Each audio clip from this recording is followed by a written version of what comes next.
頂尖高手都有疏離感，呢個唔係性格缺陷，而係一種風險評估能力。你以為嘅唔合群，其實係你個腦幫你做緊最精密嘅篩選工作。救護現場第一原則係先評估風險，再決定係咪介入。你唔會叫一個冇受過訓練嘅人衝入火場㗎嘛，因為盲目介入只會多一個傷者。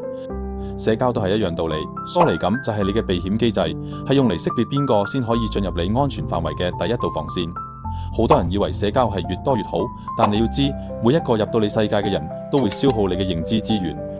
你嘅時間、精力、情緒呢啲全部都係有限資產，而疏離感就係確保呢啲資產唔會俾人無謂消耗嘅保護機制。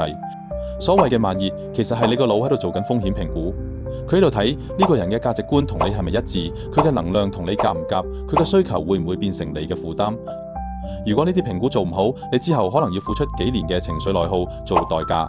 你唔係唔識社交，你係唔想將認知資產浪費喺冇用嘅消耗上面，呢個係節能，唔係孤僻。你睇下啲真正有成就嘅人，佢哋嘅社交圈都唔會好大，但每一個都係精挑細選過嘅，因為佢哋好清楚關係嘅質量永遠緊要過數量，深度連結點都好過表面熱鬧。好多人覺得自己唔夠主動，唔夠熱情，跟住就逼自己去社交，但你有冇諗過，可能你嘅疏離感先至係啱嘅？可能你個腦已經幫你識別咗呢啲場合根本就唔值得你投放資源，你嘅冷淡唔係問題，而係答案。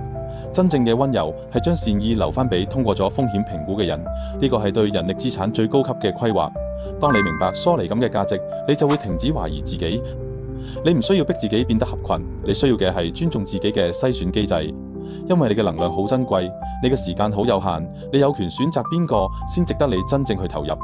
下次再有人話你太冷淡，你可以同佢講，呢個唔係冷淡，係風險管理。我係 Jackie，我哋下次見。